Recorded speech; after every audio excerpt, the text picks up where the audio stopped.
मनसेचा मोर्चा निघण्याच्या आधी लोकांना ताब्यात घेणं योग्य नाही, मात्र एका पक्षाचा अजेंडा चालू देणार नाही. अविनाश जाधवांना पोलिसांनी ताब्यात घेतल्यानंतर सरनाईकांची भूमिका.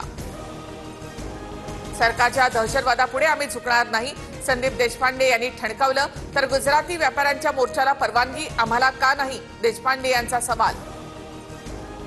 सरन्यायाधीश भूषण गवई यांचा महाराष्ट्र विधिमंडळातर्फे सत्कार. सरन्यायाधीशपदी नियुक्ती झाल्याबद्दल अभिनंदनाचा प्रस्ताव एकमतानं मंजूर. सरन्यायाधीश भूषण गवईंचा सत्कार फक्त विधिमंडळाकडून नव्हे तर 13 कोटी जनतेकडून, मुख्यमंत्री देवेंद्र फडणवीसांकडून गवईंच्या कार्याचे गौरवोद्गार, जनहितासाठी घेतलेल्या निर्णयांची सांगितली आठवण. सरन्यायाधीशांच्या सत्कारावेळी विरोधी पक्षनेत्यांची खुर्ची रिकामी.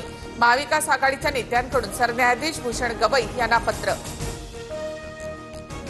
विरोधी पक्षनेते पदावरून विरोधकांकडून सभात्याग.